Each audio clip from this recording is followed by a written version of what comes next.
कोरोनाच्या नव्या व्हेरिएंटचा देशामध्ये शिरकाव झालेला आहे। महाराष्ट्रामध्ये देखील त्याचा एक रुग्ण आढळून आला आहे आणि त्यामुळे महाराष्ट्रातली आरोग्य यंत्रणा सतर्क झालेली आहे। नाशिक महानगरपालिकेचा आरोग्य विभाग देखील सतर्क झालेला आहे, सज्ज झालेला आहे। आपण आता नाशिकच्या बिटको रुग्णालयामध्ये आहोत आणि आपण बघतोय की व्हेंटिलेटरचे बेड्स असो किंवा ऑक्सिजन बेड असो संपूर्ण तयारी ही करण्यात आलेली आहे। आज जरी एखादा रुग्ण आढळून आला तरी देखील त्याच्यावर तातडीने उपचार केले जातील अशा स्वरूपाची व्यवस्था नाशिक महानगरपालिकेच्या आरोग्य विभागाच्या माध्यमातून केली जाते। गेल्या 2 दिवसापासून नाशिक शहरातील महापालिकेच्या रुग्णालयांमध्ये मॉकड्रिल देखील सुरू आहे।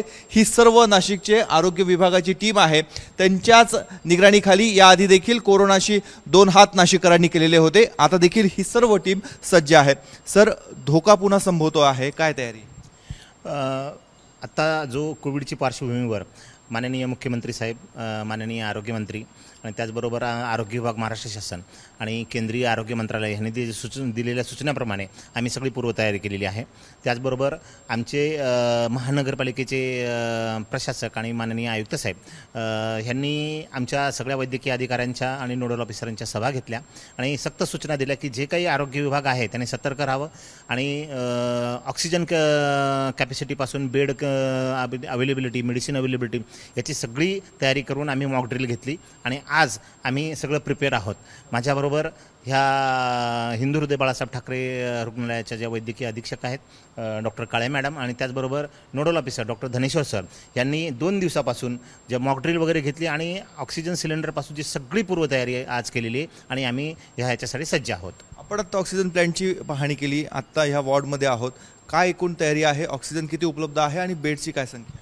नाशिक महानगरपालिकेमध्ये असं जर बघितलं तर माझ्याकडे ऑक्सिजन कॅपॅसिटी जे आहे जे लिक्विड मेडिकल ऑक्सिजन आहे त्याचे 30 KL आणि 3 KL चे झाकीर हुसेन हॉस्पिटल आहे इथे आहे।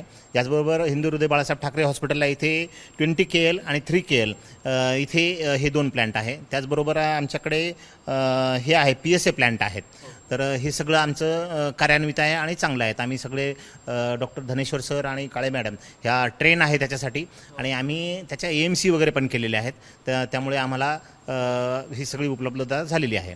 आता आपण अतिदक्षता विभागात आहोत, असे किती विभाग आपण तयार केलेले आहेत? एकूण बेडची संख्या म्हणजे महापालिकेचे बेड असो किंवा खाजगी रुग्णालयांचे काय व्यवस्था? नाही, आता इथे आपल्या ज्या महापालिकेचे सगळे रुग्णालय आहेत याच्यामध्ये मागच्या कोविडची पार्श्वभूमीवर बघितलं तर आपल्याकडे बेड अवेलेबिलिटी भरपूर आहेत। इथे जवळपास नाशिकमध्ये जे व्हेंटिलेटर्सचे बेड आहेत ते 1177 आपले म्युनिसिपल कॉर्पोरेशनचे आहेत आणि तेवढेच 1177 हे प्रायव्हेट हॉस्पिटल्सचे पण आहेत।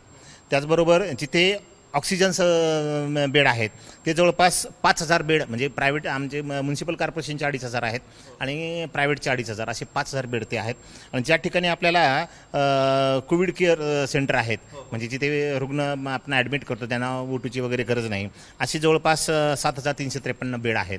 त्यात म्युनिसिपल कॉर्पोरेशनचे 3677 बेड आपण सगळ्या हॉस्पिटलमध्ये, जिथं माझे मोठे हॉस्पिटल आहेत आणि ह्यांच्यामध्ये आणि त्याचबरोबर काही कोविड सेंटर तेव्हा उभं केले होते, या ठिकाणी आपले बेड अवेलेबल आहेत। चाचण्या पुन्हा एकदा सुरू केल्या? हो, आपल्याकडे चाचणीसाठी जे लागणारं किट आहे ते अवेलेबल आहेत। त्यामुळे आपण नागरिकांना पण आवाहन केलेलं आहे, ज्यांना असे काही लक्षणं आढळलेत त्यांनी चाचणीला आलं तर आपण चाचणी, आमची तयारी आहे चाचणी करण्याची। कुठे कुठे चाचणी केली जाते? आता इथे लॅब आहे हिंदू हृदय बाळासाहेब ठाकरे हॉस्पिटलला, इथे आहे।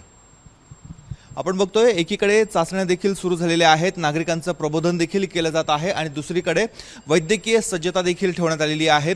औषधांचा साठा देखील आता जो होता तो पुन्हा एकदा कार्यान्वित करण्यात आलेला आहे आणि आपण बघतोय की अशा स्वरूपाचे बेड्स, ह्या बेड्सची देखील उपलब्धता ही करण्यात आलेली आहे। त्यामुळे नाशिक महानगरपालिका प्रशासन, नाशिक महानगरपालिकेचा आरोग्य विभाग आता कोरोनाशी 2 हात करण्यासाठी पुन्हा एकदा सज्ज आहे।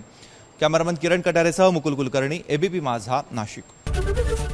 ABP माझा, उघडा डोळे बघा नीट।